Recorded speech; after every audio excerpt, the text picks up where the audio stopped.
Assalamualaikum warahmatullahi wabarakatuh. Hai semuanya, apa kabar? Perkenalkan, nama saya Salsabila Jahra, mahasiswi Universitas Nusa jurusan PGSD.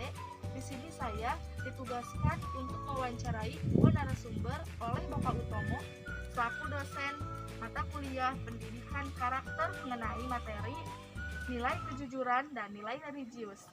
Let's go, kita ke rumah ibu rumah tangga terlebih dahulu. Assalamualaikum warahmatullahi wabarakatuh. Saya di sini ditugaskan untuk mewawancarai ibu rumah tangga oleh Bapak Utomo selaku dosen mata kuliah pendidikan karakter mengenai tugas materi nilai kejujuran dan nilai religius. Dan di sini saya sedang bersama Ibu Wiwi, yaitu sebagai ibu rumah tangga. Selanjutnya kita beralih ke pertanyaan saja. Baik Bu, apakah nilai religius dan kejujuran itu sangat penting diterapkan untuk anak?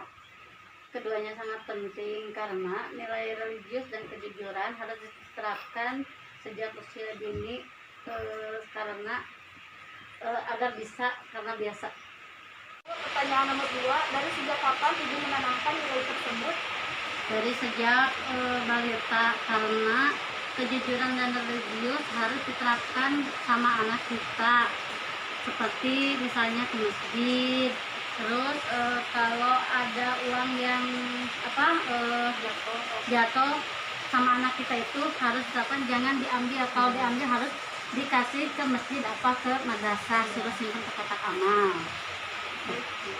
Yang ketiga, selain di rumah, apakah anak ibu menerima penanaman nilai kejujuran dan nilai religius itu, dan boleh tahu di mana? Anak-anak mulai nggak di rumah juga, dia dimasukkan ke sekolah, ke pengajian, karena di rumah itu belum tentu cukup, harus ada masukan dari guru, ustadz-ustadzahnya, ya begitu. Dan yang keempat, lalu siapa saja yang berperan penting dalam penanaman dua nilai tersebut? Yang paling penting itu adalah orang tua, tapi selain orang tua juga ada guru yang harus ngasih tahu nilai religius dan kejujuran, ataupun masyarakat. Kita harus menerimanya kalau ada anak yang dikasih tahu nilai kejujuran itu apa, religius itu apa. Dan terakhir, bagaimana cara ibu memberikan contoh penanaman nilai religius dan nilai kejujuran? Contohnya seperti kita nyuruh sholat, misalnya kalau cowok sama bapaknya suruh sholat, anaknya papanya ngambil sarung, anaknya pun pasti mengikutinya.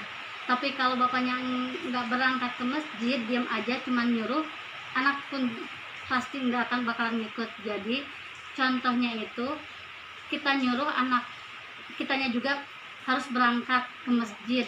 Kalau misalnya di rumah seorang cewek, kita nyuruh ke anaknya, ayo sholat dulu, berarti kita juga harus pergi ngambil air wudhu, anak pun pasti ikut. Baik Bu, terima kasih atas atas jawabannya. Mohon maaf bila ada kesalahan. Terima kasih atas waktunya juga. Assalamualaikum warahmatullahi wabarakatuh. Waalaikumsalam warahmatullahi wabarakatuh.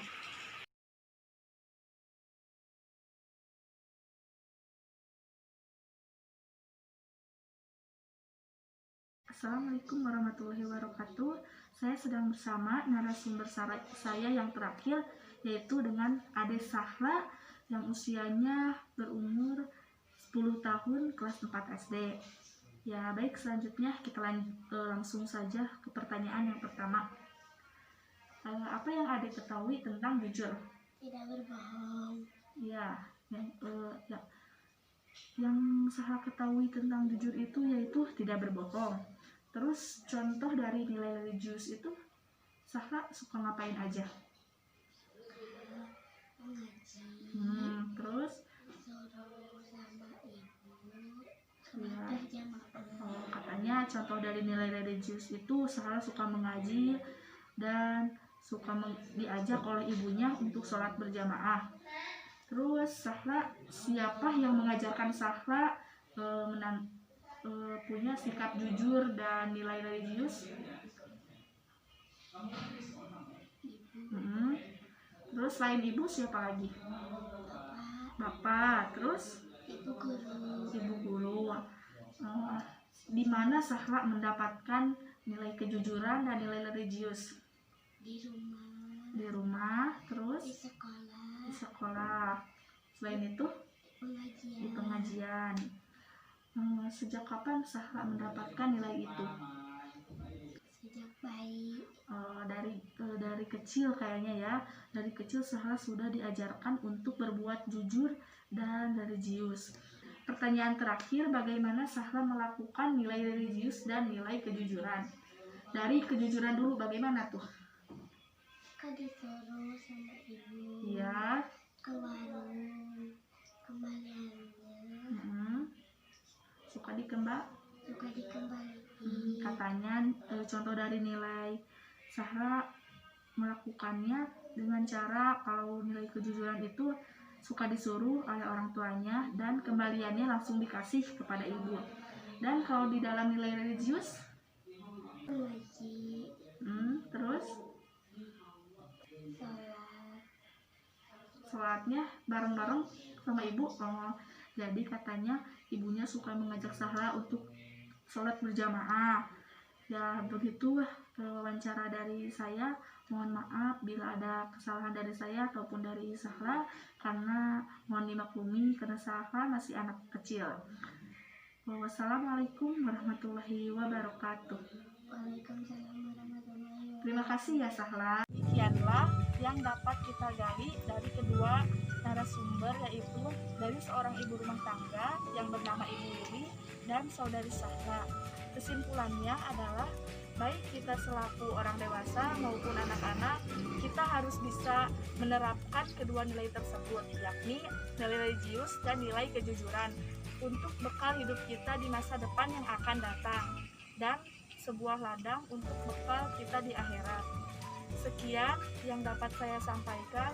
Terima kasih dan sampai jumpa. Wassalamualaikum warahmatullahi wabarakatuh.